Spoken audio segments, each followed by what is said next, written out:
virulento, pues vas a tener una mayor probabilidad de tener una enfermedad grave, ¿no? Si el virus no es tan virulento, pues bueno, obviamente las probabilidades de tener una enfermedad grave o de incluso morir, pues son menores, ¿no? Otra cosa, pues muy importante que decíamos también el medio ambiente. El medio ambiente, pues también va a influir tanto en las condiciones que tiene el huésped, pues para recibir a este virus, ¿no? Como en las condiciones del virus, ya decíamos que pues obviamente hay ciertas condiciones ambientales que van a favorecer que el virus a lo mejor persista más en el medio ambiente, ¿no?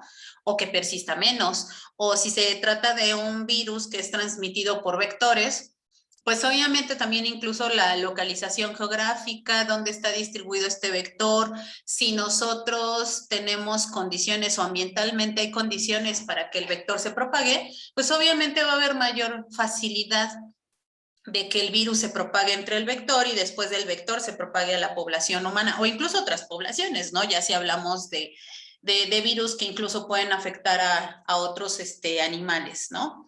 Entonces, pues realmente sí tenemos ahí toda una variedad de cosas y pues decíamos que algo de lo que también siempre pensamos primero, pues es justamente en la respuesta inmune del huésped, ¿no?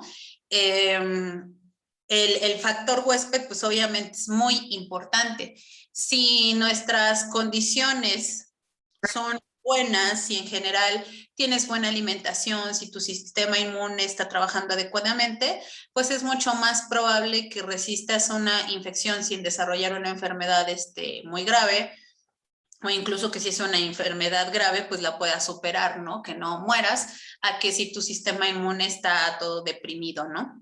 Entonces, pues dado que la respuesta inmune es una cuestión bastante importante y que además es muy compleja, ya decíamos que todavía tenemos esa cuestión antropocéntrica, es muy difícil de quitarse esta forma de expresarse, pero además de pensar, ¿no? Que nuestro cuerpo está exhibiendo ciertas estrategias para controlar las infecciones virales. Y que bueno, es cierto, ¿no? O sea, sí va a haber ciertas estrategias, ¿no? Pero bueno, más bien lo que no debemos de olvidar es que estas estrategias, junto con las estrategias que los virus tienen, no son producto de una planeación previa, sino como lo es lo que nos dicta esta visión antropocéntrica, sino que más bien son resultado, pues, de miles de años de evolución, ¿no? Tanto nuestra como de los virus, ¿no? Y bueno, en general de todos los patógenos, ¿no? Entonces, pues bueno, vamos a hablar hoy básicamente de lo que es la respuesta inmune, porque además son mecanismos muy generales para todas las infecciones virales, ¿no? Obviamente también la respuesta inmune actúa sobre otro tipo de agentes como bacterias, como parásitos, hongos, qué sé yo. Pero bueno, pues ahorita es importante como centrarlo o enfocarlo a lo que serían pues los virus. ¿Cuáles son las respuestas inmunes más importantes? O bueno, de toda la respuesta inmune, ¿cuáles son los mecanismos más importantes que nos van a ayudar a controlar estas infecciones, ¿no? Y entonces, pues de eso va la clase de hoy. Es importante hacer esta revisión porque aunque ustedes ya tuvieron un semestre de inmunología, pero pues obviamente siempre es bueno, ¿no? Como recordar algunos conceptos, pero además también pues focalizarlo y puntualizarlo justo a lo que estamos viendo, ¿no? Y bueno, ¿y por qué no? Pues si total ya vieron inmunología, ¿por qué no lo dejamos así? Pues bueno, siempre también es mejor, ¿no? Como de repente hacer este repaso, hacer estas cuestiones y pues bueno, ya posteriormente ir avanzando solamente en lo que son más bien como los mecanismos que tienen cada uno de los virus, ¿no? Más que ir como deteniéndonos ya mucho en esto de la respuesta inmune. Bueno, pues vamos a empezar. Pues yo siempre les platico mucho de así, de todo el preámbulo, de para qué nos sirve y todo, y sí, y ustedes ya quieren así como que a lo mejor saber justo todo lo que está sucediendo, ¿no? En la respuesta inmune y yo acá en el chisme, ¿no? Entonces, pues bueno, vamos a ir viendo, ¿no? Lo primero que tenemos que recordar es que la respuesta inmune como tal, porque a veces nada más pensamos o nos acordamos, ¿no? Que la respuesta inmune son anticuerpos y ya, ¿no? Y ciertamente los anticuerpos son una cuestión muy importante. De hecho, ahorita pues con todo el rollo este de las vacunas y la COVID y todo esto, pues como que a veces pareciera que los anticuerpos son lo único que nos va a defender de los virus y de repente decimos, no, pues es que las vacunas son efectivas porque el título de anticuerpos pues es muy bueno, ¿no? Y sí, ciertamente es una forma de medir la efectividad de las vacunas, pero pues no es la única, ni es la única forma en la que realmente nuestro organismo se defiende. De hecho, nuestro organismo se empieza a defender, y ya sé que me van a decir que ya me estoy metiendo en sus temas, sí, pero solamente es para darles una pequeña introducción. Los virus desde el inicio, pues nosotros decíamos la clase pasada que es importante que nosotros, bueno, es importante para el virus, pues que haya una cierta dosis, una cierta cantidad de virus, porque si nosotros lo vemos así en una analogía, ¿no? De todas las barreras, de todas las paredes que los virus tienen que saltar para que realmente nos lleguen a producir una enfermedad, una infección como tal, pues vamos a ver que no todos van a pasar esas barreras, ¿no? Y entonces requiere una gran cantidad de virus porque de hecho muchos van a ser detenidos por barreras anatómicas y químicas. Los virus que puedan ser capaces de superar o de pasar estas barreras, pues todavía se van a encontrar con la respuesta inmune intrínseca. Muchos de ellos tampoco van a poder pasar la barrera inmune intrínseca y todavía se van a encontrar con la respuesta inmune innata. ¿Sí? ¿Cuál es la diferencia entre la respuesta inmune intrínseca y la respuesta inmune innata? Pues bueno, la respuesta inmune intrínseca se va a dar de forma pues inmediata, ¿no? Y esto tiene que ver con algunos interferones, algunos mecanismos como autofagia, la apoptosis, los microRNAs, ahorita que está muy de moda el CRISPR-Cas, ¿no? Bueno, pues también por mecanismos como el CRISPR también, van a hacer todo esto, pues respuesta inmune intrínseca, respuesta inmune que se da como respuesta inmediata a la infección. La respuesta inmune innata, la diferencia es que no es una respuesta inmediata, sino que es una respuesta que se da, pues ya que la célula, ya que el sistema inmune empieza a censar que hay una infección, entonces pues ya desarrolla todas, o bueno, saca, ¿no? Estas respuestas que son, por ejemplo, las células natural killer, el complemento, ya empieza a haber células que empiezan a presentar antígeno, los neutrófilos, también se empieza a dar una serie de producción de citocinas. Entonces, todas estas respuestas, pues ya van a ser no tan inmediatas, pero ya son en respuesta a la infección y van a ser dependiendo, pues obviamente, de la infección que tengamos aquí, aunque todavía no es una respuesta específica contra el virus, ¿no? Sino que van a ser, pues son virus, bueno, toma esta respuesta, ¿no? Todavía no sabe qué virus es, pero pues ya está exhibiendo estas estrategias. Y pues bueno, ya estos virus que alcancen a pasar, que todavía alcancen a sobrevivir a estas barreras de respuesta inmune innata, pues entonces ahora tendrán que pasar todas las barreras que nos representa la respuesta inmune adquirida. Y entonces, pues aquí es posible que después de la respuesta inmune adquirida, eliminemos completamente al virus, que eso es lo que sucede normalmente en una infección aguda, como ya vimos, o puede ser que como aquí en la figurita, ¿no? Todavía nos quede uno que otro virus que pudiera llegar a producirnos una infección crónica, latente, persistente, lenta, etcétera, ¿no? Todo lo que ya vimos la clase pasada. Entonces, bueno, aquí obviamente pues dependerá mucho, obviamente, de todas estas barreras, que todas estas barreras sean las más adecuadas, para que pues realmente lleguemos a controlar este virus y aquí lo eliminemos. O pues si alguna de estas barreras no funciona, pues seguramente estos virus pues nos van a causar un mayor problema. ¿Hasta acá vamos bien? Entonces yo creo que sí es importante pues tener en cuenta esto para que entonces ahora sí ustedes empiecen a participar, porque por ahí tenemos hoy varios temas. Y no quisiera yo meterme mucho en eso, para que más bien ustedes tengan la oportunidad de hablar. Afortunadamente, pues ya todos llevaron inmunología, ¿no? Ya a estas alturas de la carrera. Y entonces por ahí a alguien le tocó hablar del papel de las barreras físicas. Sí, profe, a mí. Ajá. ¿Me permite compartir? Sí, justo estoy en eso, porque me pasa como en el laboratorio, se me olvida que aquí hay que cambiarle la función.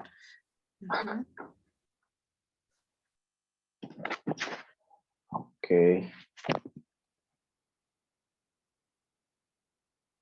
¿Ya se ve en pantalla completa? Yes. Yeah. Vale, muchas gracias. Bueno, compañeros y profesora, a mí me toca explicarles el papel de las barreras físicas en la respuesta inmune.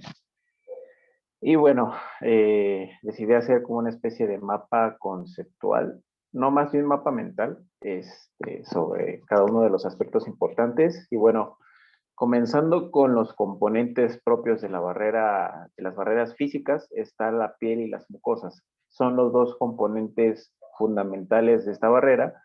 Y bueno, hablando un poquito acerca de la piel, es que es el órgano más grande del cuerpo. Pesa aproximadamente de 4 a 8 kilogramos y estructuralmente está conformado de 3 capas: epidermis, dermis e hipodermis.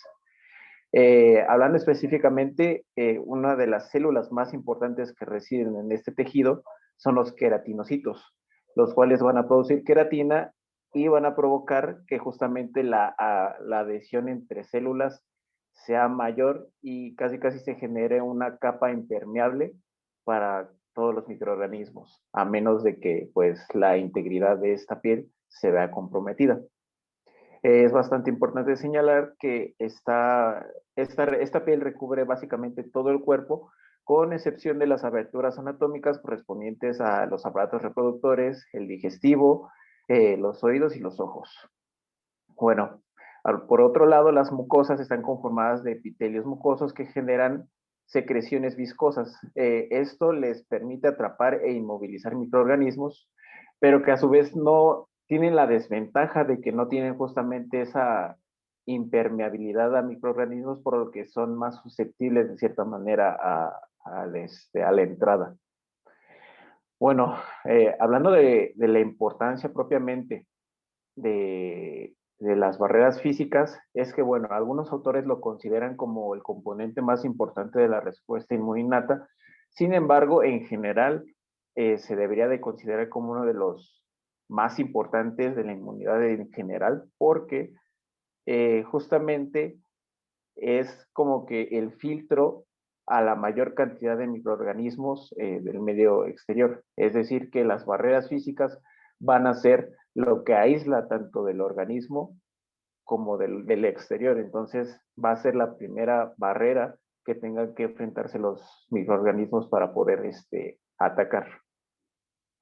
Y bueno, esas barreras físicas comúnmente se asocian a eventos mecánicos que mejoran o favorecen justamente la expulsión de aquellos microorganismos que intentan como que entrar. Algunos ejemplos de esto es la tos, en donde se produce justamente por reflejos fisiológicos la salida de partículas. Esto tiene un origen a partir de los cilios que están en el tracto respiratorio. Y bueno, la salida de lágrimas es otro ejemplo, que se ha comprobado que tienen algunos componentes incluso que son microbicidas o bien que tienen algunas otras propiedades. Finalmente, se asocia a barreras químicas y biológicas. Algunos autores lo consideran como propios de la barrera física propiamente. Sin embargo, por las propiedades que tienen, también son asociados como aparte. Hablando de las biológicas, no tienen muchísimo que ver con los virus, pero se considera como una barrera biológica a los microorganismos, a las bacterias, hongos que son residentes y que son comensales tanto de la piel como del intestino.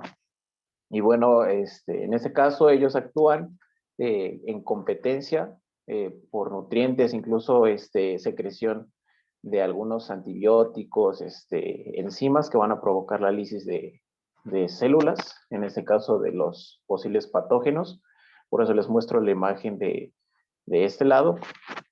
Y también es importante señalar la barrera química, que en este caso sí tiene mucho que ver con los virus, porque esta es una de las más amplias, porque abarca desde el ácido clorhídrico que se genera en el estómago hasta algunas enzimas, proteasas, y otros componentes, generalmente de naturaleza proteica, que van a ayudar a la eliminación tanto de bacterias, hongos y virus. Algunos ejemplos de estos son, por ejemplo, las defensinas, la alfa y beta defensinas, la catelidicina, o bien la psoriacina, que esta última se ha comprobado que tiene efectos sobre, por ejemplo, el virus de la herpes.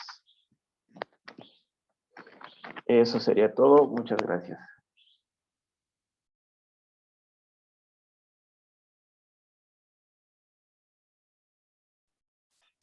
Preguntas, comentarios. Alison aplaude, muy bien. Sí, yo creo que quedó bastante bien explicado, ¿no? Y creo que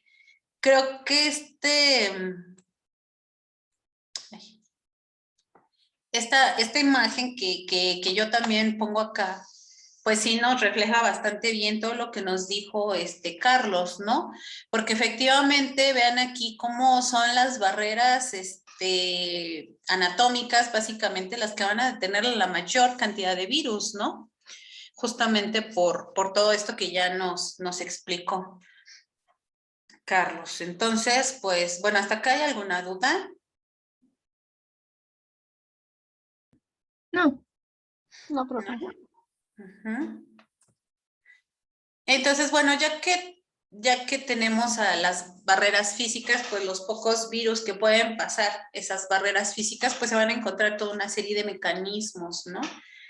Y como decíamos, pues sí, los virus que ya pasaron, como ya nos explicaron, que pasaron ese ácido estomacal o incluso el moco, decíamos, ¿no? De las vías respiratorias altas, hay muchos virus que se van a quedar ahí pegados y simplemente pues van a salir ahí con el moco, ¿no? Entonces, pues todos los que llegan a pasar y que realmente se encuentran ahora sí con su célula huésped, aquella célula que es susceptible y que es permisiva, aunque no necesariamente sea justo la célula del órgano blanco, pues bueno, el virus para infectar pues también tiene que pasar toda una serie de cosas, ¿no? Nosotros dijimos que pues hay muchos virus que van a entrar simplemente por fusión de membranas o que van a entrar por endocitosis. En las membranas, de las primeras cosas que se pueden encontrar, pues son estos TLRs. ¿Se acuerdan? Ya los hemos mencionado, ¿no? Aunque tal vez no así de forma tan específica, pero sí hemos mencionado que pues algunos TLRs pues tienen que ver con el reconocimiento de los virus. Y pues bueno, aquí los TLRs recuerden que no son otra cosa más que receptores que están situados en las membranas. Entonces pueden estar en la membrana celular o pueden estar, por ejemplo, en la membrana endosomal. Y entonces estas proteínas, estos receptores se encargan pues de reconocer algunas proteínas, algunos glicanos y algunos ácidos nucleicos. Pues obviamente para cuestión de los virus, lo más importante pues es justamente el reconocimiento de ácidos nucleicos. Los virus pues generalmente sí tienen glicoproteínas en las membranas, pero sus glicoproteínas al final no son tan diferentes de las células, ¿se acuerdan? Porque si al final es la misma célula la que te está produciendo estas glicoproteínas, pues no tiene patrones realmente muy diversos o muy diferentes en cuanto a estas estructuras. Recuerden que esto de los glicanos, por ejemplo, en el caso de las bacterias, sí es un patrón, estos PAM, ¿no? Estos patrones asociados a patógenos. En el caso de las bacterias, pues los glicanos sí son muy importantes porque recuerden que las bacterias tienen esta pared que está compuesta principalmente de glicanos, que pueden tener además diferentes tipos de glicanos y esos son reconocidos por los TLRs, ¿no? En el caso de los virus esa no es una cuestión tan importante. tampoco lo de las proteínas, pero sí es de los ácidos nucleicos. ¿Cuál es algo que, o sea, cuáles serían los ácidos nucleicos que pueden tener los virus que nos van a decir, no, ¿sabes qué? O que le van a decir a la célula, esto está mal, esto no es celular. El RNA de doble cadena. El RNA de doble cadena es una cosa así que inmediatamente se puede ver, pero también, por ejemplo, si nosotros pensamos en virus de DNA, si hubiese DNA en el citoplasma, pues también es una cuestión bastante importante, ¿no? Eso también pues le estaría como gritando a la célula que eso no está bien. ¿Sí estamos de acuerdo? Entonces, pues sí, esa sería una cuestión importante. No solamente los TLR son importantes, también, por ejemplo, pues hay algunos receptores de lecitina tipo C. Bueno, estos también son más importantes pues para lo que sería el reconocimiento de hongos y algunas bacterias. También tenemos otros que pueden ser importantes, estos NLRs, que son proteínas que pueden reconocer nucleótidos y obviamente pues estarían en el mismo tenor que estos TLRs, ¿no? En cuanto se observa, por ejemplo, DNA viral o bacterial, por ejemplo, por esta proteína AIM2, pues esa es una señal de que en la célula pues no está las cosas bien, ¿no? Entonces, pues bueno, lo que van a hacer estos NLRs, TLRs y esta proteína, por ejemplo, AIM2, pues lo que va a hacer es que van a ser complejos proteicos que se conocen como inflamosomas. Y estos complejos proteicos después pueden ser reconocidos por otras proteínas y eso es lo que va a decir, ah, mira, esta célula está infectada. Estos TLRs obviamente también activan otras proteínas y se hacen cascadas de señalización y eso es lo que le va a decir a la célula que está infectada. O sea, no es que el TLR agarre el DNA y lo lleve al núcleo o lo presente afuera, ¿no? Sino que realmente más bien va a ser vías de señalizaciones. También hay otros receptores que son los RIG-like, ¿no?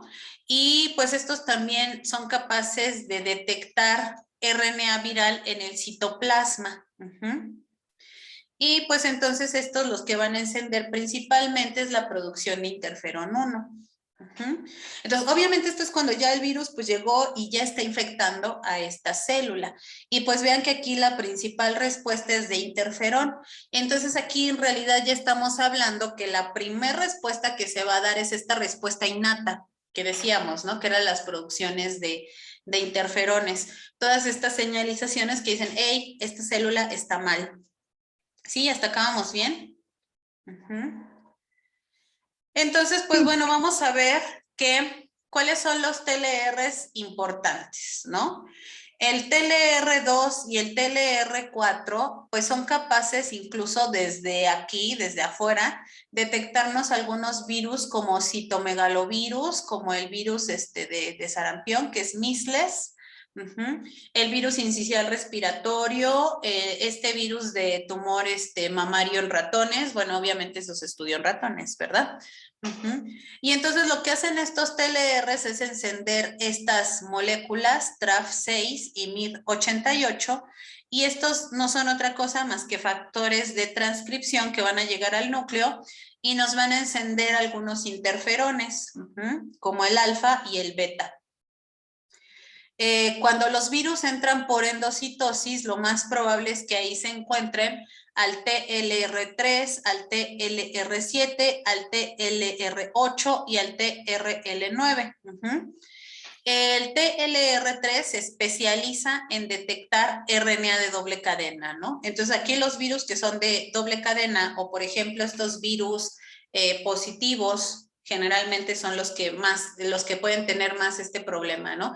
Estos virus que son de cadena positiva y que después sintetizan una cadena negativa para ser intermediario de replicación, recuerden que ahí hay momentos en los que se tiene doble cadena.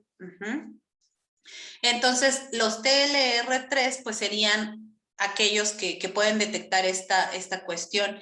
El TLR3 nos va a encender a TRIF, a IRF3, que es un factor de transcripción que de nuevo nos va a encender interferones. El TLR7 y el TLR8, estos pueden llegar a censar RNA de una sola cadena.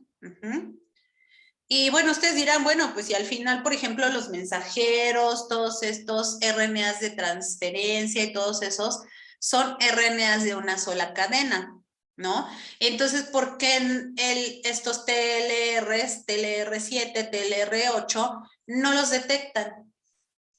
¿O será posible que detecten, por ejemplo, estos mensajeros celulares? Porque están de acuerdo que ahora si vemos la otra cara de la moneda, pues RNAs de una sola cadena sí se están produciendo en la célula.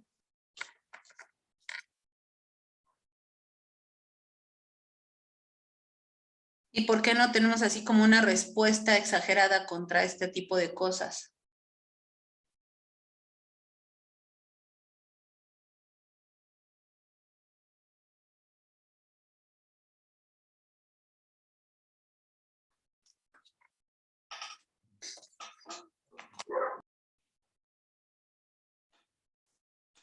Porque debe de haber regulación, ¿no? Pues tiene que haber alguna regulación.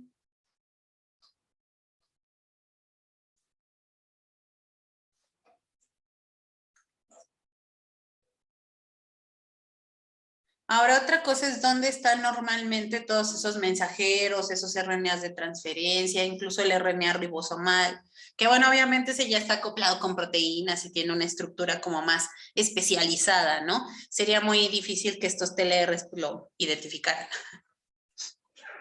¿Pero dónde están localizados esos?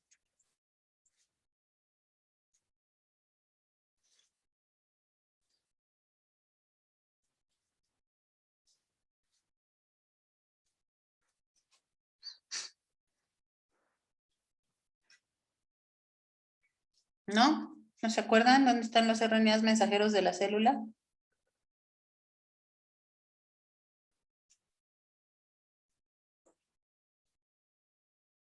En el citoplasma. En el citoplasma generalmente no están en endosomas, ¿verdad?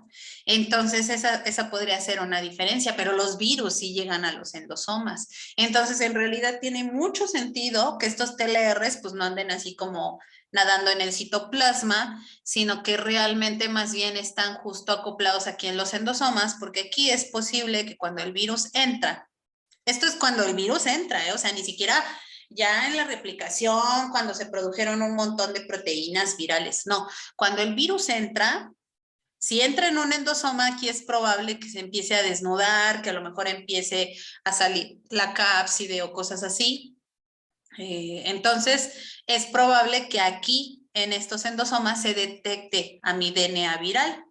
Y pues es muy poco probable que en los endosomas nosotros tengamos RNAs mensajeros de la célula, ¿no? O que tengamos estos RNAs de transferencia. Porque a lo mejor el problema no es que ese RNA en específico se quedara aquí atorado, el problema es toda la señalización que va a ocurrir, ¿no? Y la señalización que va a ocurrir es que generalmente estos TLRs, bueno, incluido el TLR9, que pues ese sí más bien reconoce secuencias, muchas veces estos motivos CPG, que son repetidos de Cs y Gs, pues muchas veces se encuentran, ya hemos mencionado, ¿no? Que muchos virus tienen secuencias repetidas, que en el extremo 3', en el I5', y que regiones repetidas internas y no sé qué. Entonces, muchos de estos son justo estos motivos CPGs que pudieran ser detectados por este TLR9. Todos estos van a activar a MID88 y MID88 activa el NF-kappa beta, que siempre les dice la profesora Paola, que es el B-correidile de la célula. Y entonces este NF-kappa beta, lo mismo, ¿no? Activa los interferones, también IRF7. Entonces vean que sí hay varias formas, ¿no? De que la célula se dé cuenta de que está infectada. Bueno, y no solamente de que se dé cuenta que está infectada, o sea, sino que además de aviso a las demás, ¿no? Ya decíamos que estos interferones se van a secretar. ¿Y qué es lo que pasa cuando se secretan? Ahorita lo vamos a ver. Acá también tenemos otros mecanismos por los cuales los ácidos nucleicos pueden ser detectados dentro de la célula, ¿no? Estas proteínas RIG1, que eran los otros receptores que decíamos, ¿no? Los RIG, los tipo RIG, también este MDA5, pueden detectar pues todos estos tipos, ¿no? De ácidos nucleicos. Y aquí pues una cuestión que se pueden detectar dobles RNAs pequeños, que podrían ser estos que se producen en virus segmentados. También se pueden detectar estos RNAs que además están fosforilados, que eso es muy raro, eso no existe en la célula. O sea, los RNAs, por ejemplo, mensajeros, pues esos no están fosforilados, esos están, tienen CAP, tienen polias y todo, ¿no? Incluso también puede haber RNAs de cadena sencilla virales que están fosforilados. Pues recuerden que al final son estos, por ejemplo, estas cadenas moldes de RNA de polaridad positiva, pues muchas veces, muchas de ellas tienen estas estructuras, estos fósforos, porque después tienen que servir de molde para la replicación viral, ¿no? Entonces, eso obviamente no es natural en los mensajeros. Entonces, esto puede ser detectado en el citoplasma, ya no en vesículas, sino en el citoplasma por estas proteínas. Lo que van a hacer estas proteínas es activar no a factores, no van a ir al núcleo, no van a ser factores de transcripción, sino que aquí más bien lo que van a activar es estos MAPs, que más bien están en la mitocondria. Y todos estos pues van a hacer una serie de cosas, van a empezar a hacer ahí complejos proteicos, como se ve aquí, y estos sí son los que van a activar pues algunos factores de transcripción para que ahora se produzca específicamente interferón beta. También por otras vías de señalización también nos activan al NF-kappa beta. Entonces vean que en realidad la célula pues tiene diferentes mecanismos, ¿no? Para detectar que está infectada. En el caso de los virus de DNA, ¿no? Porque pues estos no producen RNAs. Cuando se detecta DNA en el citoplasma por estas proteínas CGAS, lo que puede suceder es que se produzcan pues también una serie de señalizaciones que van a desencadenar en la activación de I-kappa beta y de NF-kappa beta, y esto es lo que nos va a empezar a dar la activación de algunos genes proinflamatorios que al final pues son interferones, ¿no? Entonces también de esta forma nosotros vamos a poder detectar DNA en el citoplasma. Bueno, nuestras células. ¿Hasta acá vamos bien? Sí. Les digo, seguramente todo esto ya lo revisaron, pero pues bueno, de repente no son cosas que nos queden, ¿no? Y les digo, yo especialmente con estos nombrecitos que secas y NF-kappa beta y ICA no sé qué y TLR, quién sabe cuántos, la verdad es que luego a mí también se me olvida con mucha facilidad, ¿no? Entonces por eso pues sí es importante recordarlos. Bueno, ahora, ¿cómo es que actúan los interferones, no? Porque ya dijimos, sí, todos estos nos activan interferones. Estos TLR nos activan interferones. Los receptores los receptores RIGA-like también. Entonces, bueno, ahora pues hay que ver cómo funcionan los interferones, ¿no? Y entonces, una vez que ya se han activado por la vía que ustedes quieran en esta célula que está infectada, se activan interferones que pueden ser interferones alfa, beta o pueden ser interferón lambda. Especialmente este interferón lambda, déjenme ver qué dicen en el chat. Ya se trabó, soy yo. Ay. No, no se ha trabado, maestra. ¿No? Creo que sí es mi Bueno. compañera. Eres tú, sí, ya le están poniendo, qué sé ella. Hoy, bueno, de todos modos, voy a tratar de subir esta clase también lo más pronto posible para que no se quede por ahí, ¿no? Pero bueno, sí, yo dije, ay, ahora sí, porque el otro día sí me estaba poniendo aquí, su conexión de internet es inestable, ¿no? Y yo así de, y sí veía yo así todo congelado. Bueno, ayer, ahorita parece que no, pero bueno. Entonces decíamos que es principalmente el interferón lambda, que obviamente también se va a encender por la acción de todas estas serie de proteínas que van a activar todo en cascada. Este interferón lambda lo que va a suceder es que va a salir al exterior de la célula, se va a excretar y en las células vecinas va a ser reconocido o va a reconocer este interferón lambda a estas dos proteínas, a TYK2 y a JAK1. Estas van a activar a la vía STAT1 y STAT2 y esto lo que nos va a producir pues es que se activen estos genes, ¿no? ISG2. ISG2 son proteínas que pueden llegar a interferir o a destruir las cápsides virales una vez que estas cápsides entran. Pero decíamos que también, pues, estos interferones pueden poner a esta célula en un estado antiviral. O sea que también a la vez que se encienden estos genes que pueden llegar a disgregar cápsides virales y destruirlas. Y si es un virus, por ejemplo, de DNA, pues queda aquí su DNA expuesto y ya no puede llegar al núcleo. ¿Están de acuerdo? Si a lo mejor es un virus de RNA que luego lleva su polimerasa y eso, a lo mejor este mecanismo no es tan efectivo, ¿no? Esto de destruirle la cápside, porque ya realmente estarías ahí como desnudando al virus, ¿no? Pero si esto todavía llegara a ocurrir dentro del endosoma, muchas veces el pH ácido del endosoma pudiera llegar a destruir también el ácido nucleico, ¿no? O por lo menos no destruirlo en su totalidad, pero pues al final si quitas algunos nucleótidos y le empiezas a cortar a esos genomas, pues estas secuencias importantes, ¿no? Que ya vimos que todas estas secuencias repetidas, pues muchas veces son muy importantes para su replicación.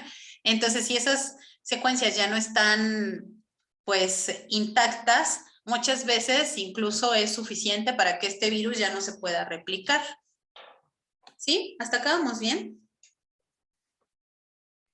Sí.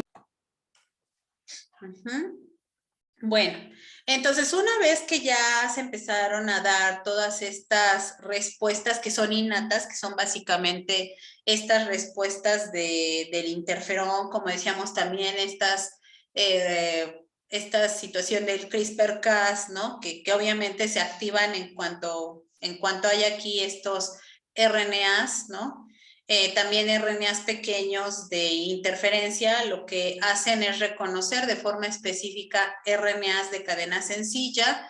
Esto lo que va a hacer es activar, en el caso de los RNAs pequeños de interferencia, pues se activan unos complejos proteicos que se llaman RISC. Y estos complejos proteicos no son otra cosa más que nucleasas. Y entonces lo que van a hacer es que van a empezar a degradar estos RNAs de forma específica. Entonces hay microRNAs que la célula ya está produciendo normalmente, que pueden ser dirigidos contra estos virus o contra, por ejemplo, algunas regiones repetidas, algunos ¿cómo se llaman? Algunos algunas de estas secuencias, ¿no? Estos motivos CPGs, por ejemplo, que son específicos o que son más bien más comunes en virus, no tanto específicos, se pueden estar generando normalmente en las células estos tipos de RNAs. Y entonces una vez que entra el genoma viral y es reconocido por estos, pues este genoma se va a degradar, ¿no? El sistema de CRISPR-Cas funciona básicamente de la misma manera, gracias a microRNAs, a secuencias del RNA que son reconocidas de forma específica y que son cortadas por caspasas, ¿no? Y que pues además las caspasas van a inducir pues que esta célula también se vaya a la, que se muera, ¿no? Entonces pues eso también va a ayudar a que esta infección ya no se propague. Esas serían la respuesta inmune, más bien de tipo, ay, se me fue, no les quiero decir la palabra mal, intrínseca. Ahora vamos a ver lo que es la respuesta inmune innata. Una vez que ya tenemos la infección de diferentes células, ya vimos que la célula puede empezar a secretar algunos interferones, ¿no? Esos interferones le van a dar aviso a otras células vecinas, pero también es posible que pues haya algunas células que empiezan a detectar que estas proteínas están infectadas, ¿no? Y entonces ahora esa es como la segunda respuesta. La primera respuesta, la innata, fue la misma célula diciendo, hey, estoy infectada. La respuesta inmune innata es ahora otras células detectando que esta célula está infectada y liberando pues toda una serie de sustancias, ¿no? Algunas de estas sustancias son todas estas interleucinas, que seguramente ustedes también ya han escuchado hablar de ellas, pues cuando llevaron inmunología, pero incluso en cursos posteriores, ¿no? Hay algunas interleucinas, como la interleucina 1, la interleucina 6, la interleucina 12, que van a promover la activación de los leucocitos. Y entonces los leucocitos que anden por acá en circulación van a ser llamados por estas interleucinas y entonces en lugar de seguir aquí en la circulación sanguínea, pues van a quedarse en el tejido infectado y van a empezar a reconocer estas células infectadas, ¿no? También tenemos, por otro lado, otras interleucinas que son antiinflamatorias, ¿no? Que son la interleucina 10, la interleucina 4, TGF-beta. También, pues más bien esto lo que va a hacer es suprimir justamente toda esta cuestión. ¿Por qué son importantes también estas interleucinas? Porque pues obviamente tampoco puedes tener un llamado ahí enorme de células, ¿no? No puedes o no es necesario tener una proinflamación tan exagerada, sino que tiene que haber también una regulación de esta inflamación.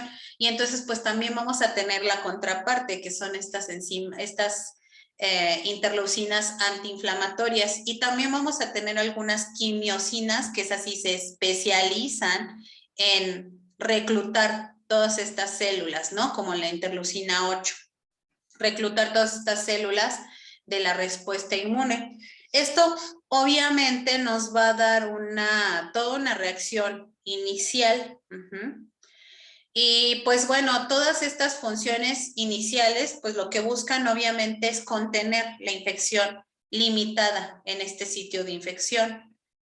Y muchas veces sucede que simplemente tenemos una infección que es controlada en este punto y que nosotros ni siquiera nos damos cuenta.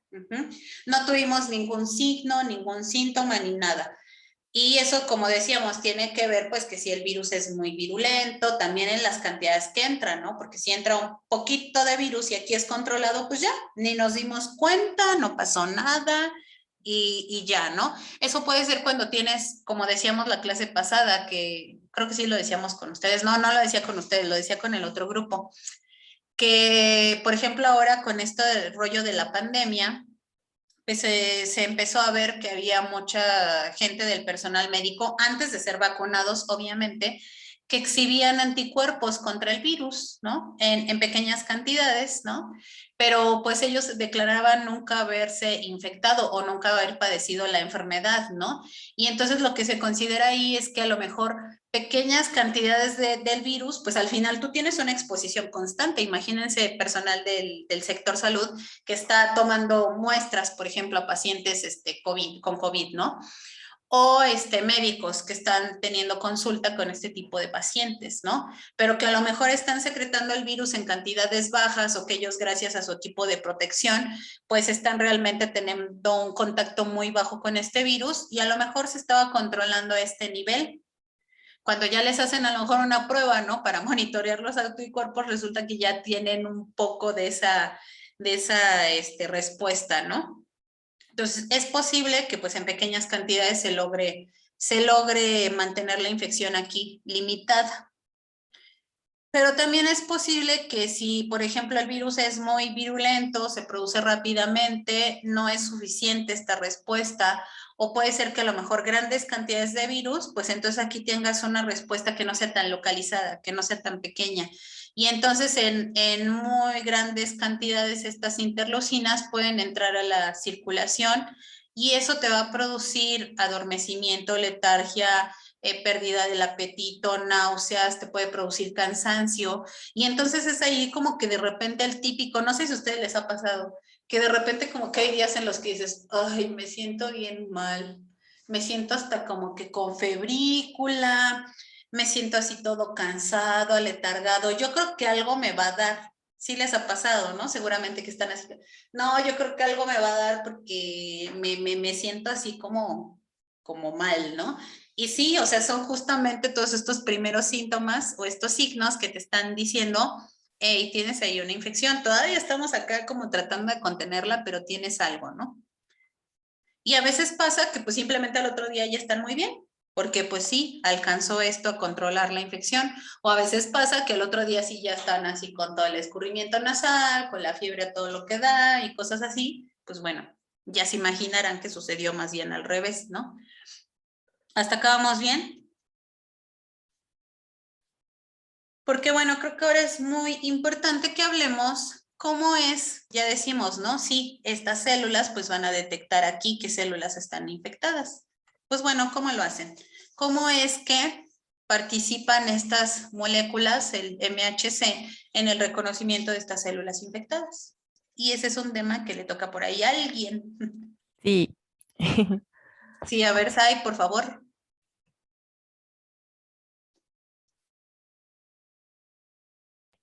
¿Ya están viendo mi pantalla? Sí. ¿Sí se ven grande? Sí. Ok. Bueno, pues yo soy Zaira y les voy a explicar cuál es el papel de del complejo mayor de histocompatibilidad de clase 1 en la detección de las células infectadas. Y bueno, ay, no sé si se ve bien, pero bueno, para comenzar, les voy a explicar primero, o bueno, para recordar, que el papel principal del complejo mayor de histocompatibilidad es que presenta los antígenos citoplasmáticos o endógenos, que son los que se sintetizan intracelularmente, como pueden ser los de origen viral, se los presentan a las células CD8. Entonces, en una infección viral, lo que va a ocurrir es que la expresión de estas moléculas se va a suspender a menudo porque este es un mecanismo de escape de las células, bueno, del virus, para escapar de los linfocitos CD8. Y bueno, de esta manera se va a posibilitar que los linfocitos NK van a matar ahora las células infectadas porque va a haber una falta de la expresión del complejo mayor de histocompatibilidad y pues la falta de estos van a despertarlos de su estado de inhibición. Aquí les coloqué una imagen que pues aquí está actuando de manera normal. Bueno, aquí sí se está expresando el complejo mayor de histocompatibilidad de clase 1 y pues se podría decir que la célula NK pues está en su estado de inhibición. Pero bueno, aquí el ejemplo que les puse es con el citomegalovirus humano, que pues sí logró infectar ya a la célula y lo que está haciendo es que pues está disminuyendo la expresión de MHC, por eso se ven, bueno, igual aquí como ay, ¿cómo se llama? La membrana pues se ve pues diferente de la célula y pues como vemos pues aquí no está expresado este complejo. Entonces está disminuyendo su expresión, lo que va a permitir que la célula, bueno, el virus escape de la acción de los linfocitos CD8, pero esta baja expresión va a convertir a la célula infectada en blanco para las células NK. Otro mecanismo que también aplican los virus es que codifican proteínas que son homólogas al complejo mayor de histocompatibilidad, que van a interactuar con los inhibidores de la célula NK, pues obviamente para poder seguir evadiendo esta respuesta. Entonces, principalmente estos 3 serían los, bueno, no, 2, son los pasos principales el papel principal, perdón, del complejo mayor de histocompatibilidad en esta célula infectada. Y bueno, no sé si tengan alguna duda o comentario. No, soy.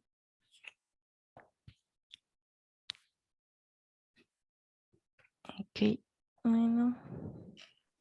No, muy bien.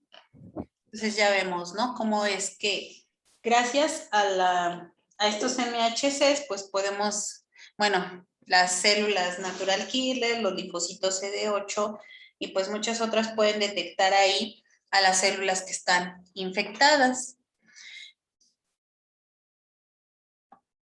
Déjenme ver, creo que teníamos acá otra presentación casi inmediatamente después. No. Bueno, entonces ya nos explicaron, ¿no? Que pues obviamente este reconocimiento de los MHCs pues es muy importante para detectar a nuestras células que están infectadas. Pero también tenemos otras células, por ejemplo, las células dendríticas, que pues también expresan moléculas parecidas, ¿no? Pero que estos más bien van a ser los MHCs de clase 2. Estos MHCs de clase 2 son básicamente los mismos que los MHCs de clase 1, pero pues la diferencia es que estos MHC de clase 2 van a interactuar específicamente con las células T, gracias a estos receptores, los TCR. Esos son los que van a interactuar con los MHC2. Si los MHC2 además se encuentran en estos endosomas, y pues una vez que nuestras células dendríticas, así como las otras células de nuestro cuerpo, pues estas células pueden llegar a infectarse, ¿no? Pero también estas células están especializadas en reconocer algunas cosas, pues por algo son células ya específicas del sistema inmune. Y entonces pueden reconocer células infectadas o pueden reconocer virus de diferentes maneras. Puede ser que detecten directamente a los virus por medio de sus receptores TOL. Estas células también exhiben estos receptores. Y puede ser que ahí los reconozcan, que los internalicen y que dentro del endosoma los degraden. Y una vez aquí degradados estos virus, pues van a poder exhibirse aquí algunos péptidos de estos virus, ¿no? También puede ser que gracias a las citocinas inflamatorias, pues estas células dendríticas no van a reconocer aquí directamente al virus, están de acuerdo, pero gracias a esas citocinas, estas células dendríticas se van a poder activar, van a poder acudir al sitio de la infección y entonces ahí sí captar a los virus y poder presentar ahora sus antígenos. Otra forma en la que estas células dendríticas se pueden activar, pues es mediante células muertas, restos de células que pues también pueden ellas llegar a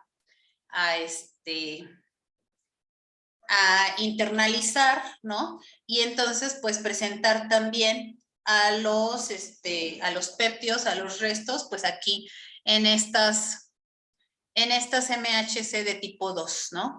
Una vez que ya nuestra célula dendrítica, que pues inicialmente era inmadura, ahora ya es madura, vean que incluso cambia su morfología. De ser una célula que pues era más bien como amorfa, ahora va a tener una estructura así como de estos pseudópodos, algo así, y pues lo que está buscando obviamente esta célula es de tener una mayor superficie para interactuar tanto con las citocinas inflamatorias, como con los virus, como con las células, pero también para poder interactuar con todas estas, células, ¿no? Los linfocitos C y poderlos activar. Otra función, que van a tener las células dendríticas es que ellas mismas también van a secretar citocinas, que pues son parte de la respuesta inmune innata. Todas estas citocinas proinflamatorias que además van a llamar a estos linfocitos, ¿no? Entonces ya podemos ir viendo que, así como decíamos de la multiplicación viral, que no es así como todo perfectamente lineal, y no es que los virus primero tengan que producir proteínas y después, bueno, algunos sí, ¿no? Pero que no es necesariamente así tan exacto, ¿no? Que algunos están sintetizando, replicando su genoma, mientras que también están produciendo proteínas. Muchos están ensamblando mientras que están replicando su genoma, ¿se acuerdan, no? Pues en realidad lo mismo pasa con la respuesta inmune. Obviamente, pues no es que primero vaya a haber anticuerpos, ¿no? Eso realmente es imposible. Pero lo que sí va a estar sucediendo es que al mismo tiempo que las células se están infectando, que están empezando a producir estos interferones, están empezando a reaccionar estas células, ¿no? Estas células dendríticas, por ejemplo, estas que ya nos dijo Sai, ¿no? Las células natural killer. Todas estas células están ya ahora empezando a actuar sobre esas células infectadas, sobre esos virus que se están liberando de las células infectadas, e inmediatamente están empezando a activar a los linfocitos T, ¿no?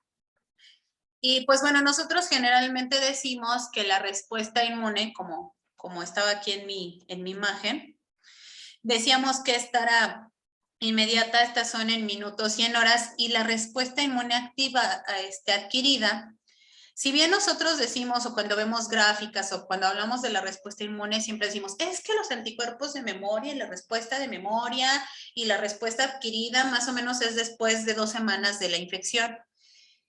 Sí, muchas veces es lo que nosotros podemos detectar, pero en realidad esta respuesta inmune adquirida incluso se puede empezar a activar en horas o en días después de la infección. Obviamente va a depender de muchas cosas, ¿no?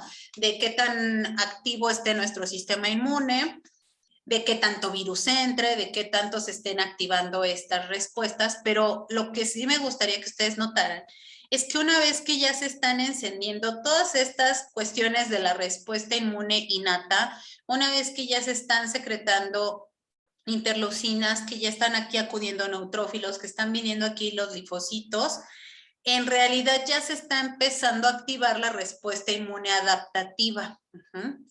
Obviamente, pues si primero aquí se están empezando a activar unas cuantas células, pues eso nosotros no lo vamos a detectar. Pero eso no quiere decir que de verdad el cuerpo se espere 2 semanas para ahora empezar a reaccionar contra la infección y empezar a sintetizar anticuerpos específicos, ¿no? Por ejemplo. O empezar a activar estos linfocitos. ¿Sí? ¿Sí vamos bien? Entonces, ¿cómo es que se va dando en realidad ya este switch o este cambio, ¿no? De respuesta inmune innata a respuesta inmune adaptativa. Pues obviamente un papel importantísimo pues lo van a tener justo todos los linfocitos, todas estas células presentadoras de antígenos, porque una vez que ya nuestro linfocito está activado, o sea, nosotros tenemos aquí pues los antígenos, ¿no? Estos antígenos nos van a activar estas células presentadoras de antígenos, que pues, a ver, espérenme un ratito. Estoy creo que al revés en mi esquema. No, ya. Si una vez que nosotros tenemos activados estos linfocitos, pues estos linfocitos también van a poder interactuar con estos linfocitos B. Estos linfocitos T son los que se activaron acá atrás, ¿no? Gracias a esta activación de las células dendríticas. Y entonces, pues bueno, ahora nosotros vamos a poder tener la activación de las células B. Y las células B son las que realmente ya nos van a poder producir o nos van a empezar a sintetizar, pues todos estos anticuerpos específicos que van a poder actuar directamente sobre nuestros antígenos. Pero además recuerden que estas células B, una vez que son activadas, pues pueden, o sea, en realidad las células B sí van a producir una cantidad de anticuerpos, pero no van a producir una gran cantidad de anticuerpos. De hecho, vean aquí en este esquema, por ejemplo, muchas de esas células B lo que van a hacer es expresar estos anticuerpos pues simplemente en su membrana y pues bueno, si se encuentran aquí al antígeno pues lo van a poder ahí pues agarrar, ¿no? Se puede decir. Vean aquí también, ¿no? Entonces lo que sucede más bien con estas células B, que estas células B maduran a células plasmáticas y entonces estas sí son células especializadas en secretar anticuerpos. ¿Hasta acá vamos bien? Pero por otro lado, también lo que va a suceder es que se van a activar también los linfocitos citotóxicos. O sea, estos linfocitos no solamente van a venir a activar a los B y no solamente se van a poder activar esta respuesta de anticuerpos, sino que también se va a poder activar a los linfocitos citotóxicos, y los linfocitos citotóxicos, su principal labor va a ser, es que ahora estos van a ser específicos y van a poder reconocer a las células infectadas y van a poder matarlas de forma específica. Ahora, recuerden que aquí ya habíamos comentado, ¿no? En realidad lo que sucede es que estas células se activan. O sea, esta célula ya tiene aquí determinado qué anticuerpos va a producir. O sea, no es que con la activación ya diga, mira, tengo que producir un anticuerpo que tenga tal forma y que me reconozca tal antígeno, no. Más bien la célula T va a ir interactuando con diferentes células B y las células B que tengan o que codifiquen para esos, digamos, anticuerpos o para un grupo de anticuerpos que sean pues compatibles contra este antígeno, esas son las que se van a activar. Lo mismo va a pasar con los linfocitos T.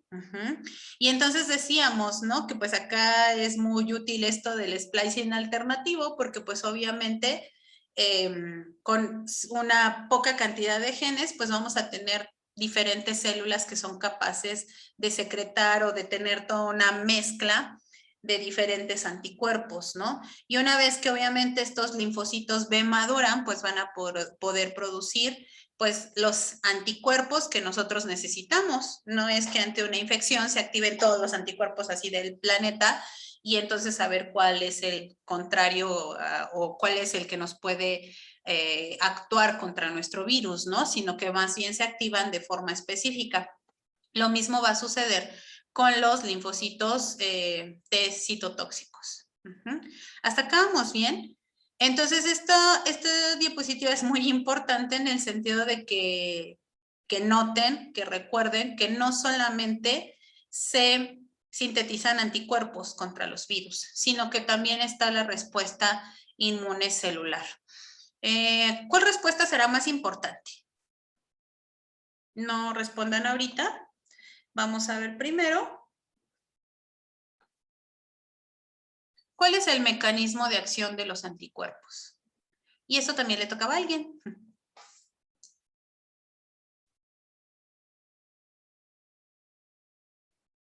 ¿O no?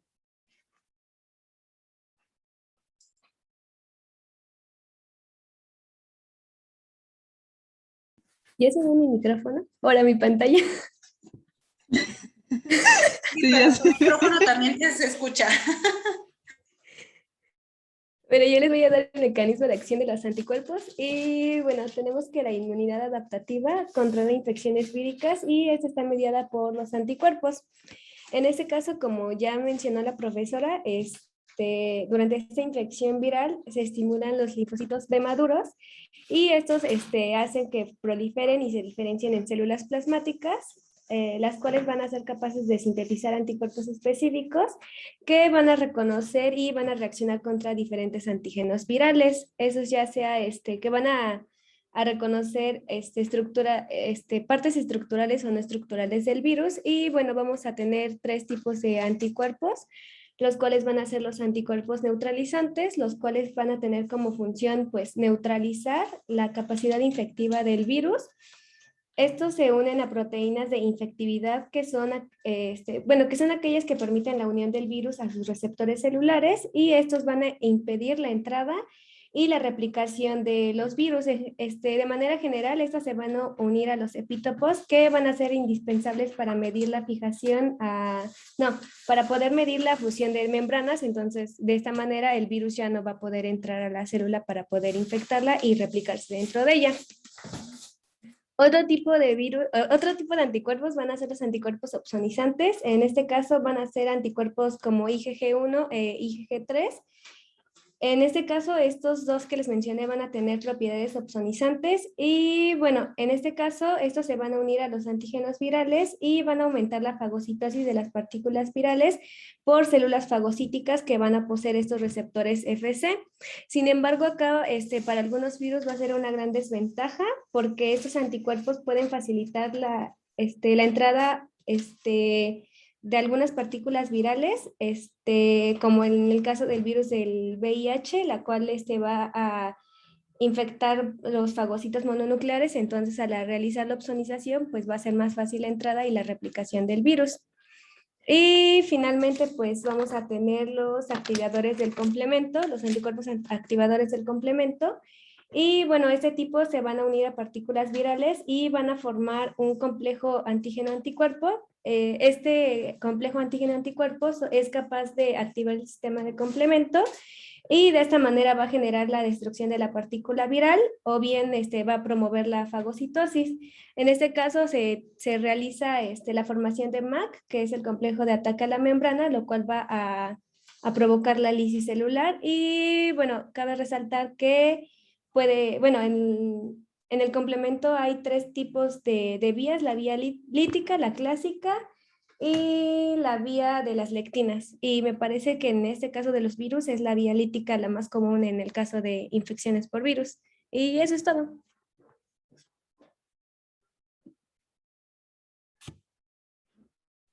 ¿Alguna pregunta? No. No, porque bueno, ahorita me gustaría que de una vez también habláramos, porque además se relaciona mucho, pues ya además incluso Bárbara pues nos habló un poquito, ¿no? De cuáles son los anticuerpos neutralizantes. Entonces ese tema también le tocó a alguien explicar o sea, sí, ya vimos el mecanismo de acción de los anticuerpos, pero ahora, ¿qué es exactamente eso de la neutralización y cuáles son los tipos de anticuerpos neutralizantes?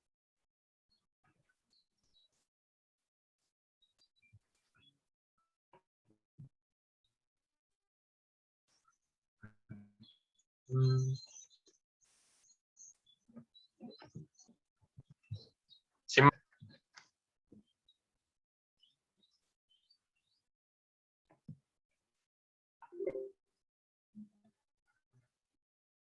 Ya se ves tu presentación. Ok, pero si me escucho, es que no sé si me escucho. Sí te escuchas. Sí. Ok. Bueno, sí, a mí me tocó explicar sobre la parte de los anticuerpos neutralizantes. Y pues bueno, esto era prácticamente lo que acababan de explicar, que como ya sabemos, la mayoría de los agentes patógenos intracelulares se diseminan al moverse de una célula a otra a través de líquidos extracelulares. Y los espacios que hay entre estas células están protegidos por la respuesta inmunohumoral, en el cual los anticuerpos producidos B causan destrucción o neutralización de los patógenos. La activación de estas células B indiferenciadas, que son desencadenadas por los antígenos y por la ayuda de las células T auxiliares, estas células B activadas después se diferencian en células plasmáticas secretoras de anticuerpos, que como ya había mencionado mi compañera Bárbara, los anticuerpos contribuyen en la inmunidad de 3 maneras diferentes: en la neutralización, en la ozonización y en la activación del complemento. Y para este caso les voy a explicar lo que es la neutralización. Ok, bueno, para entrar a las células, los virus se unen a receptores específicos sobre la superficie de la célula diana, utilizando principalmente una proteína específica para un tipo de célula que determina cuáles células puede infectar. Posterior a la adhesión del virus a la célula, se pueden endocitar o fusionar sus membranas para poder penetrar en la célula.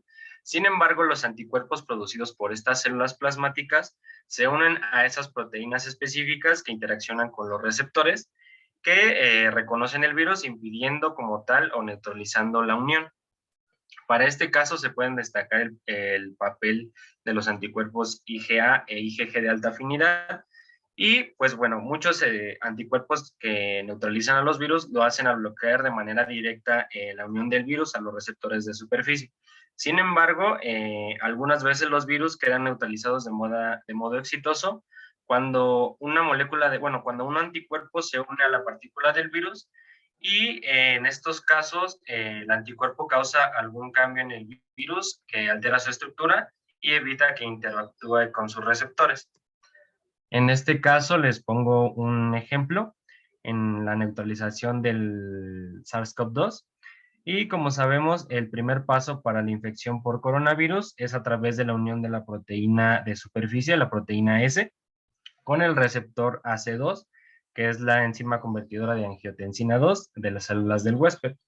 Sin embargo, la producción de anticuerpos específicos para esa proteína S permiten que estos anticuerpos se unen a esa proteína S y evitan que se pueda unir al receptor. Por lo tanto, como tal, se neutraliza lo que es la infección. Y listo.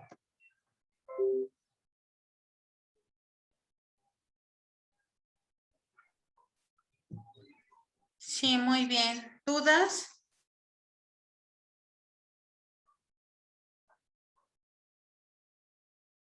No, profe. No. ¿No? Y pues Profesora, bueno, ajá. estaba checando ahorita y creo que brincó la parte de inmunidad celular. Creo que me tocaba darla a mí, pero no sé si sí quiera que la dé o... Porque es básicamente lo que dijo, nada más iba a anexar pues una cosilla, a lo mucho. Ay, sí, perdón, es que creo que no lo tengo bien en mis registros. Ajá, según yo ya había puesto aquí todas las... Pero sí, claro, de una vez, porque además yo creo que queda pues bastante bien y ya después, después de ti pues seguiríamos con la parte de inmunidad, pasiva. Ujú. Ok, entonces, ¿sí lo digo? Sí, por favor, sí, para que tengas esa parte y pues bueno, como dices, redondeamos la idea, ¿no? Ya se está viendo, ¿verdad?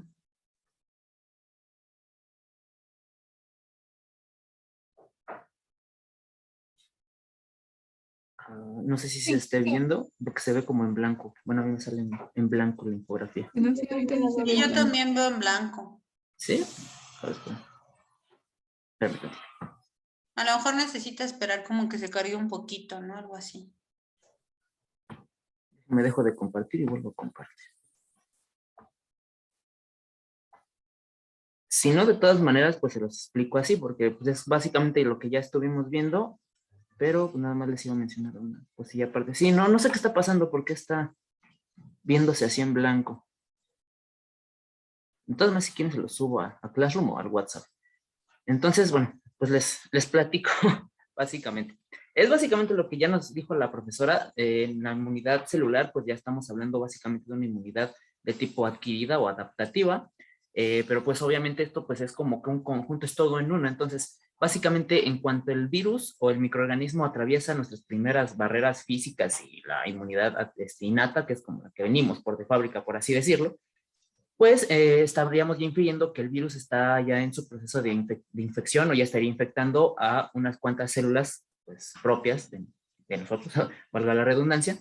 Entonces, pues ya estaríamos teniendo todos estos procesos que ya estuvimos viendo con los receptores que ya nos mencionó igual la profesora, que son los TLR, los LR, RLR, los cuales pues igual nos estarían sintetizando ciertas interleucinas y ciertas quimiosinas, las cuales pues, nos estarían llevando a procesos inflamatorios, de reclutamiento celular y todo esto. Entonces aquí ya es donde empezaríamos a entrar en toda esta parte de la inmunidad celular, que principalmente va a estar dada o van a estar presentes linfocitos T. Los linfocitos T, pues recordemos que van a estar presentes los linfocitos TCD4 y TCD8. Los CD8 van a corresponder a aquellos que son citotóxicos, van a encargarse de destruir células infectadas, y los cooperadores, que son los CD4, que van a ser los que van a estar, pues como dice su nombre, cooperando con los linfocitos B para que se diferencien tanto en células plasmáticas y expresen ciertos anticuerpos de membrana, que van a ser los que van a estar pues reconociendo a los antígenos presentes en el medio.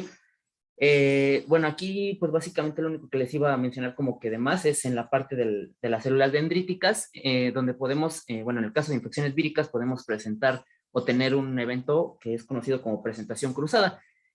Bueno, como tal, ya había dicho la profesora que la célula dendrítica iba a estar expresando principalmente estas proteínas de clase 2 del complejo de histocompatibilidad mayor, de tipo 2. La presentación cruzada, pues básicamente es el hecho de que estas células pueden también expresar complejo de histocompatibilidad de tipo 1, ya que una vez que internaliza ciertas partículas virales o del antígeno, estas se van a ir a una vía citosólica. Entonces, estaríamos teniendo un proceso similar al que se estaría dando en cualquier otra célula infectada, donde pues estaría actuando el proteosoma. Entonces estaríamos descomponiendo ciertas proteínas virales y se estarían ensamblando en el retículo endoplásmico con ciertas proteínas que van a estar adaptadas al acople de la parte proteica del virus con este complejo de tipo 1, y pues ya una vez que pasan al aparato de Golgi se van a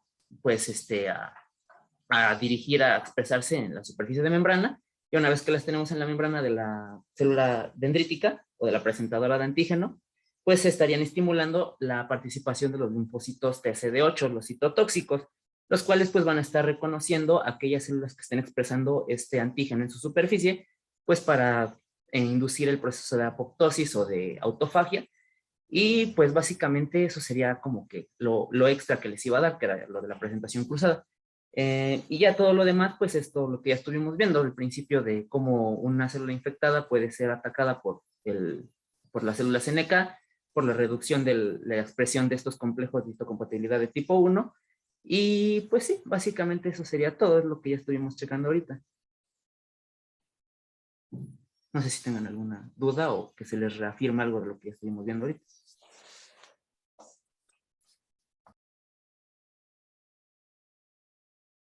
Creo que no hay dudas. Espero que más bien No, haya Alex. habido reafirmación.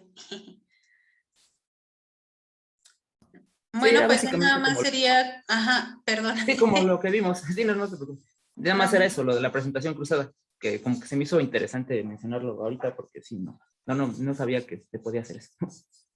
Sí, claro, pues no olvidemos que al final igual los linfocitos, ¿no? Obviamente se pueden infectar, a todas las células del cuerpo son susceptibles de infección, ¿no? Entonces, pues obviamente también es importante detectar esas infecciones. Entonces, sí, efectivamente, a veces de repente se nos pasa mencionar o notar, ¿no? Que justo también las células de la respuesta inmune también tienen el MHC1 expresándose y que también tienen esos mecanismos de presentación de, pues, no precisamente de antígenos, porque pues obviamente eso lo hace el MHC2, pero pues justo más bien que también están bajo el escrutinio de la misma respuesta inmune, ¿no? O sea, no por ser células de la respuesta inmune, pues, pues que se infecte y no importa, ¿no? Entonces, bueno, pues nada más nos faltaría la cuestión de la respuesta inmune pasiva.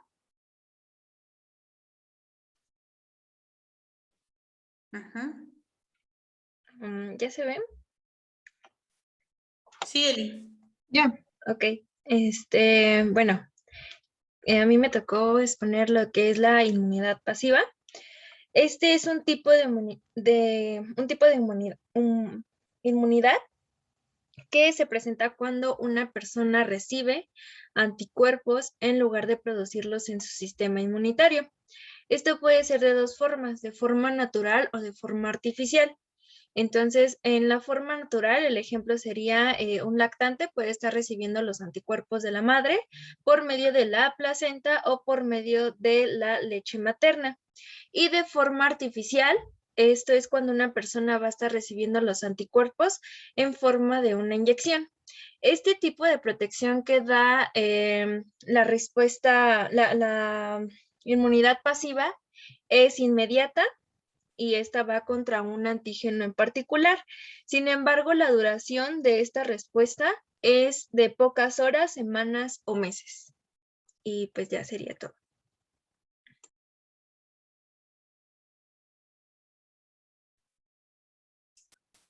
¿Dudas?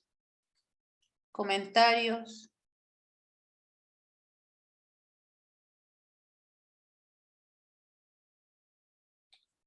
Pues yo nada más comentar que pues obviamente, ¿no? Si nosotros estamos recibiendo esos anticuerpos de forma ya sea natural o artificial, pues obviamente lo único que nos va a durar esa inmunidad pues es mientras que el anticuerpo pues todavía esté activo, ¿no? Dentro de nuestro organismo.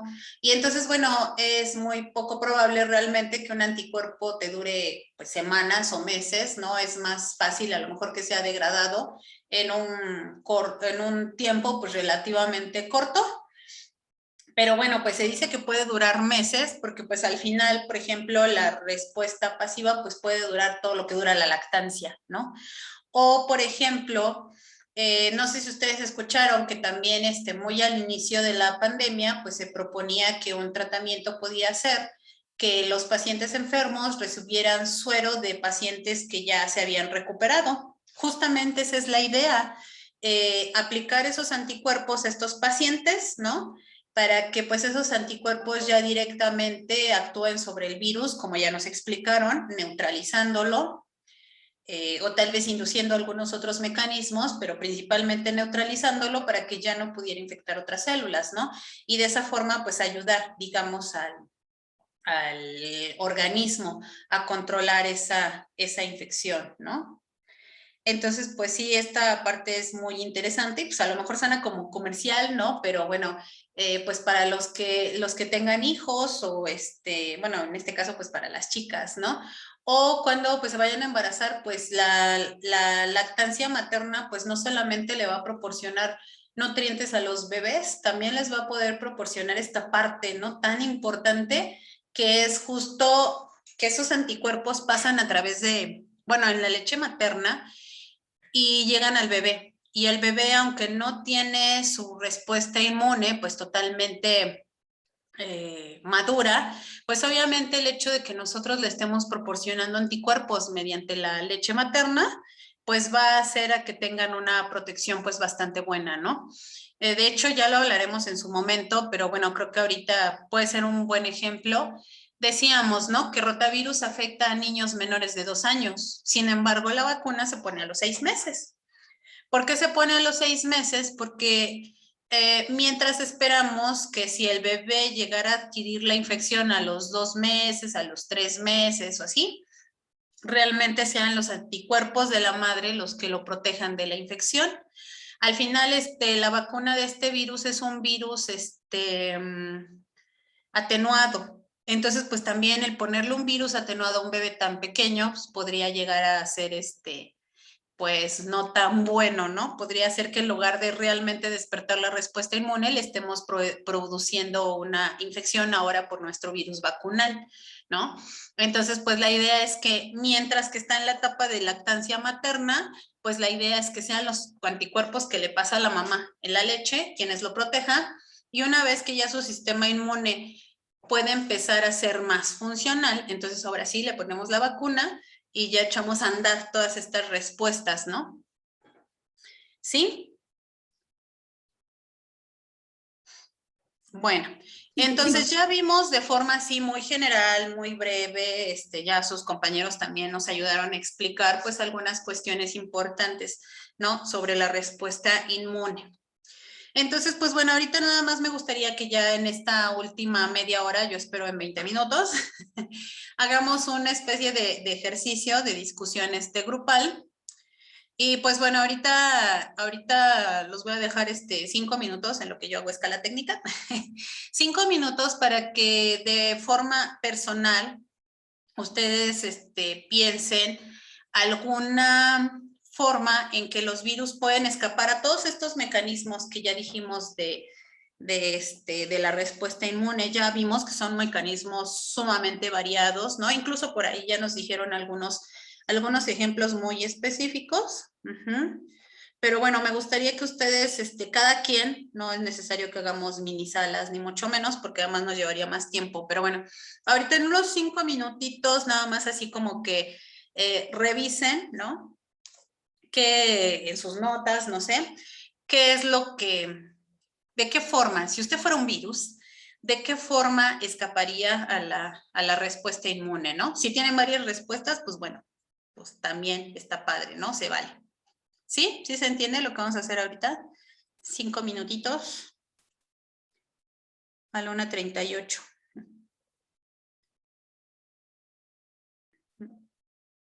Y mientras los dejo un momentillo. ¿Variación antigénica? Sí, a ver, Pedro, que ya estaba hablando, perdón, no te escuché bien. Luego Rocío, luego Giselle, luego Esmeralda, luego Sai. ¿Sale? ¿Empieza entonces? Que bueno, básicamente algunos virus pueden alterar sus antígenos y dejan de ser como una diana para la respuesta inmunitaria. Entonces, englobando todo sería variación antigénica que pueden realizar ahí, para que no sean detectados, por ejemplo. Sí, efectivamente, la variación antigénica. A ver, entonces, Rocío, Giselle,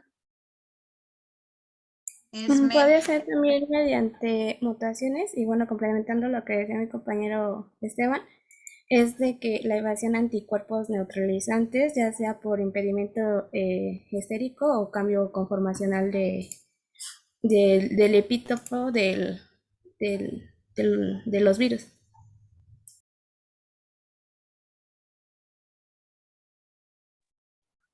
Bueno, lo que a mí se me ocurre es mediante producciones de proteínas en las cuales puedan interferir en alguna alerta de la célula, en la respuesta ya sea pues inmune, y pues de esa manera ya no generarían esa respuesta.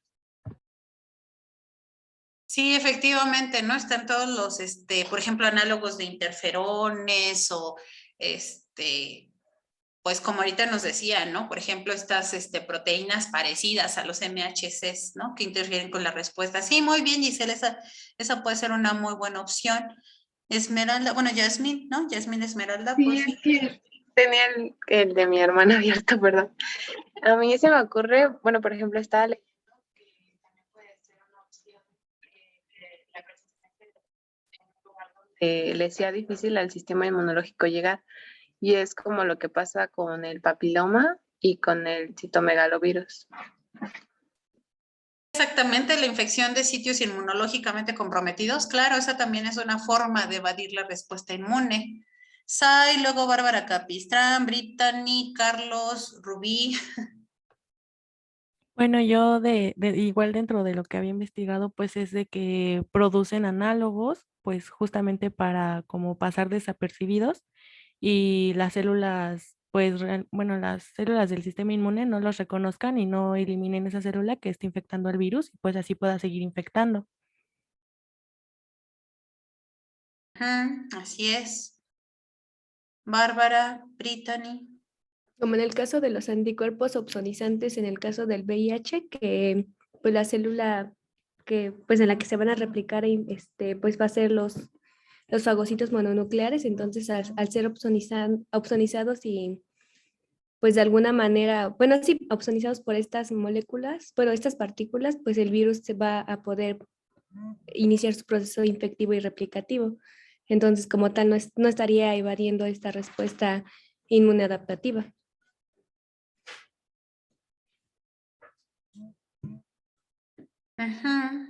Brittany, Carlos, Rubí. Puede ser por el desgaste de las células, que sea menos eficiente la respuesta inmunitaria. Por ejemplo, en virus que sean difíciles de eliminar, así como que provoquen enfermedades crónicas.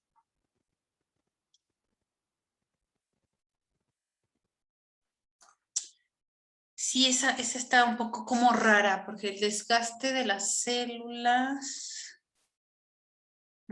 Es que no sé Ay, cómo decirlo, que la respuesta se vuelva menos eficiente con el paso del tiempo. Ah, ya, ok. Más bien como el desgaste de las células inmunitarias. Pues sí, aunque claro, a lo mejor eso sería no tanto como una estrategia que han desarrollado los virus, sino pues más bien podría explicarnos, ¿no? Porque a lo mejor en individuos más grandes, o bueno, sí, en adultos mayores, por ejemplo, pues ya tienes ese tipo de problemas, ¿no? Ujú. Sí, sí podría ser, claro. Carlos Iván, Rubí, Jefferson, Ismi. No sé, bueno, yo pensé que tal vez, por ejemplo, como lo vimos con algunos virus, la integración propia del genoma celular podría ser como un mecanismo de evasión al sistema inmune, aparte de que pues los va a mantener latentes y van a poder producir sus progenies virales. Sí, claro, porque por ejemplo, como vimos en herpes y por ejemplo otros virus de la familia hacen lo mismo, pues la integración al genoma no solamente es la integración propia del genoma, ¿no? Muchas veces va acompañado de una reducción sistemática de la expresión de proteínas, ¿no? Entonces, pues sí, obviamente también el reducir la producción de proteínas virales y de al mismo tiempo estar como metiendo tu genoma al genoma celular, pues sí, sí podría ser una forma de evadir al sistema inmune. Rubí, Jefferson, Ismir, Alex, Brian. Puede ser que también algunos virus utilicen ya sea mecanismos moleculares en la reducción de la expresión superficial de las moléculas de histocompatibilidad y así pueden inhibir la presentación del antígeno a las células CD8. Sí, así es. Jefferson. Ay, justo iba a decir lo mismo que mi compañera, que ya dentro de la célula disminuya esas expresiones que están en las membranas y sea más complicado la comunicación de célula a célula o del antígeno a la célula, como, bueno, que se presenta más en el caso de, bueno, de muchos virus, que es evitar la sobreexpresión de esos antígenos en las membranas y ya no se dan cuenta, están como que en incógnito. Sí, claro. A ver, Ismir. Se me ocurre la formación de algunos complejos inmunes, pero de los virus invasores, con moléculas de anticuerpos que dificulten su reconocimiento como partículas extrañas y su consiguiente eliminación, algo como autoinmunidad, tal vez. Sí, puede ser, aunque bueno, algo que se relaciona y que sucede mucho es que hay muchos virus que, por ejemplo, los antígenos que son de superficie, más bien los hacen solubles, ¿no?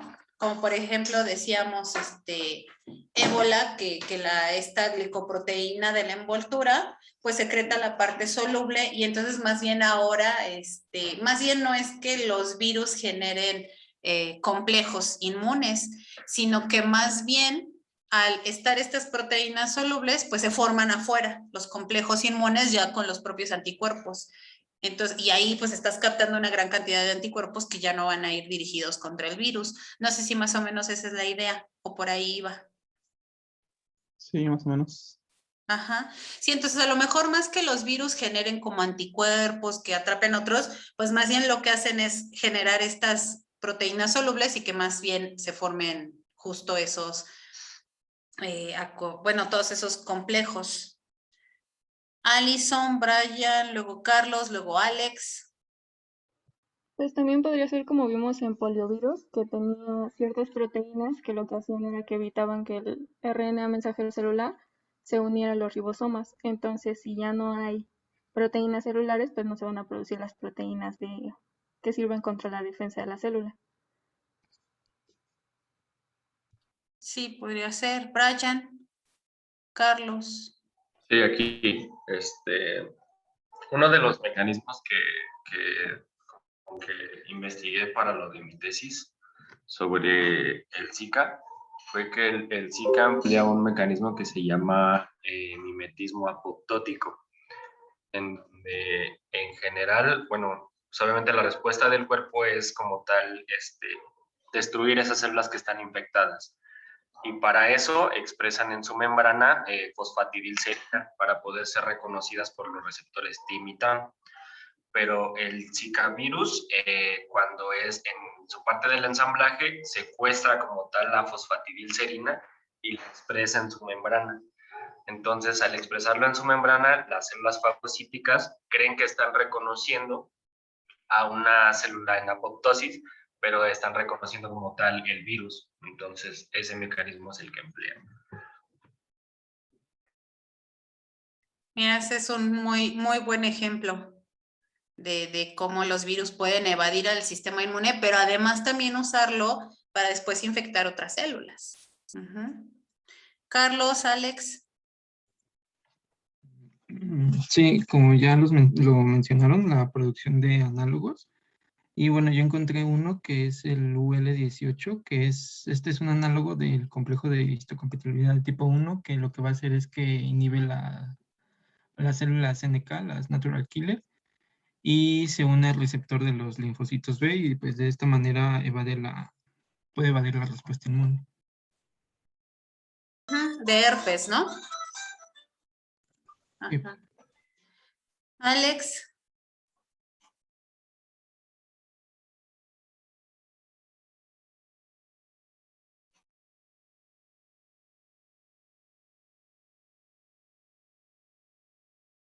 Ay, creo que ya se nos fue Alejandro Casillas. Yo tenía mi micrófono apagado. Como nunca me dicen Alex, no sabía si era yo. Perdón. Ajá. Sí, bueno, yo estaba checando y también podría existir una inhibición del proteosoma a la hora de procesar los péptidos víricos. Claro, si no procesas los péptidos, pues no tienes que poner en el MHC, pero tampoco lo estás quitando, ¿no? Entonces, pues sí. Sí, muy bien. Pues no sé si alguien más tenga alguna idea o alguna duda, algo que quieran comentar. No, profesora. ¿No?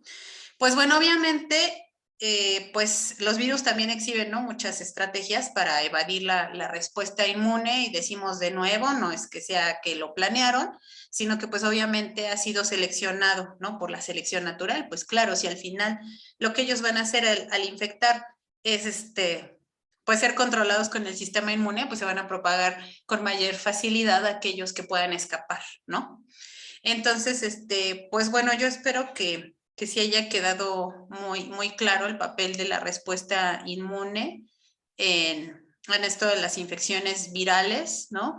Que son importantes todos los tipos de respuesta, o sea, desde las barreras hasta la respuesta inmune innata y después la respuesta inmune adquirida. O sea, no nada más es de que, pues como no hice anticuerpos, pues por eso me enfermé. No, o sea, tiene que haber un montón de respuestas, y que pues obviamente también los virus tienen forma, ¿no? De escapar de toda esta respuesta inmune, y pues a pesar de que nuestro sistema inmune está funcionando bien, de que todo está maravilloso, que a lo mejor nosotros estamos en un buen estado de salud, muchas veces es posible, ¿no? Que a pesar de todo eso, pues todavía nos podamos enfermar por todas estas cuestiones, ¿no? Entonces, pues si no hay dudas, ya terminamos. Y pues ahora sí, la siguiente clase vamos a empezar ahora sí a ver ejemplos de virus, de la patogénesis de diferentes tipos virales, empezando pues por las enfermedades gastrointestinales. Sí, profe. Bueno, pues cuídense y que tengan buen fin de semana. Igualmente. Gracias, profesora. Adiós.